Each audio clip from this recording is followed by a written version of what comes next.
पाकिस्तानी आतंकवादियों ने पहलगाम में जो नरसंहार किया था, उसके बाद पाकिस्तान के बहुत सारे इलाकों में रोटी तक के लाले पड़े हुए हैं। बात अगर पीओके की करें तो वहां 2 महीने से ज्यादा का राशन, 2 महीने से ज्यादा का आटा जमा करने की हिदायत दी गई है, आदेश दिया गया। पूरे पाकिस्तान की बात करूं तो 280 रुपए लीटर डीजल का वहां रेट है। आटे का रेट 300 रुपए किलो से लेकर 500 रुपए किलो तक है, क्योंकि मतलब हमारे यहां तो आटा एक जैसा होता है, लेकिन पाकिस्तान में कुछ ऐसा है कि कुछ आटा ऐसा है जो कम दिनों तक सेव किया जा सकता है, कुछ आटा ऐसा है जो ज्यादा दिनों तक सेव किया जा सकता है, उसको स्टोर किया जा सकता है। उसी तरीके से वो रेट है। तो आज बात करेंगे कि प्रधानमंत्री मोदी ने ना एक गोली चलाई, ना एक बम चलाया और पाकिस्तान पर 3 स्ट्राइक कर दी। उरी के बाद भारत ने सर्जिकल स्ट्राइक किया था।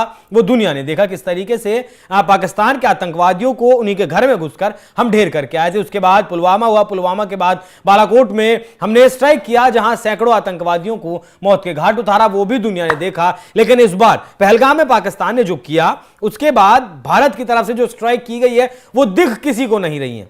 एक गोली नहीं चलाई, एक बंदूक नहीं चलाई, एक बम नहीं मारा, उसके बावजूद भी पाकिस्तान घुटनों पर है। उसके प्रधानमंत्री से लेकर उप प्रधानमंत्री, रक्षा मंत्री, सेना अध्यक्ष सब बिलबिलाए हुए हैं। तो सबसे पहले तो आप जानते ही हैं कि इस हमले के एक दिन बाद सिंधु नदी का जो पानी पाकिस्तान में जाता था, 80% पानी जो जाता था, उस पर रोक लगा दी गई है। और उसके बाद पीओके में मदरसे खाली करने के आदेश दिए गए कि जितने भी मदरसे हैं उन्हें खाली कर दीजिए, क्योंकि मदरसों में ये आतंकवाद की फैक्ट्री चलाते हैं। मदरसों में इनके आतंकवादी पलते हैं, मदरसों में बड़े होते हैं, फिर ट्रेनिंग लेते हैं और फिर हिंदुस्तान को दहलाने की वो नाकाम साजिशें करते हैं। वो बंद कर दिए गए। तीसरा, पाकिस्तान का जो दूसरा सेंसेक्स जो है पाकिस्तान का, वो लगातार टूट रहा है, जिससे महंगाई बढ़ रही है पाकिस्तान के भीतर। एक पहला पानी रोका, दूसरा उस पानी के रुकने से महंगाई बढ़ी, और तीसरा अब एक बार चेनाब नदी जो है, जिसका पानी भी पाकिस्तान में जाता है, उसके डैम में पानी स्टोर कर लिया गया। मतलब उसके डैम के जो गेट हैं,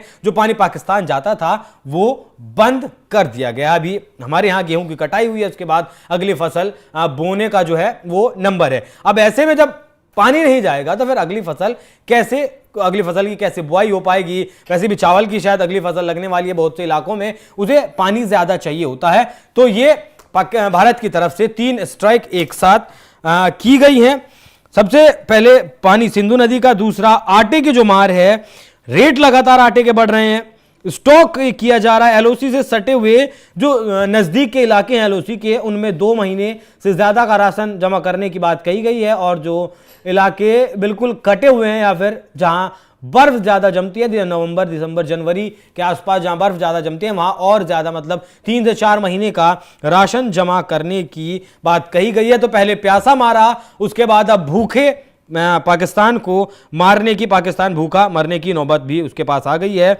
मुजफ्फराबाद के कई इलाकों में 250 टन आटा पाकिस्तानी सरकार की तरफ से भेजा गया। ये वही मुजफ्फराबाद है जहां आतंकवादियों के लॉन्च पैड हैं और एयर स्ट्राइक हिंदुस्तान की तरफ से की गई थी जब, तो वो उसी के आसपास की बात है। पाकिस्तान की जो करतूत है वो पाकिस्तान को खुद ही भारी पड़ रही। पहला सिंधु नदी का जल रोकना, दूसरा आटे का जो दाम बढ़ा है उसके बाद भूखा मारना, और तीसरी जो स्ट्राइक है वो चेनाब नदी का, चेनाब नदी में जो पानी जाता है वो डैम बंद कर लेना। तो मतलब चारों तरफ से मारने की साजिश फिलहाल है। वाटर ब्लॉकेज जो है समुद्र में भी लगाया हुआ है। हालांकि आईएमएफ से थोड़ा सा $1 बिलियन का लोन जरूर पाकिस्तान को मिला है, लेकिन उससे बहुत ज्यादा कुछ होने वाला नहीं है। वैश्विक स्तर पर अगर बात करें तो दुनिया के तमाम बड़े से छोटे देश हिंदुस्तान के साथ खड़े हैं।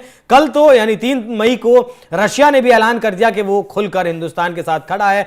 कल ही उमर अब्दुल्ला के साथ प्रधानमंत्री नरेंद्र मोदी आनन फानन में मुलाकात करते हैं। वो मीटिंग को प्रस्तावित नहीं थी, अचानक वो मीटिंग बुलाई गई। उस मीटिंग के बाद नेवी चीफ से रक्षा मंत्री मुलाकात करते हैं और आज फिर से मुलाकात होती है वायुसेना के अध्यक्ष की, वायुसेना के एडमिरल की मुलाकात होती है फिर।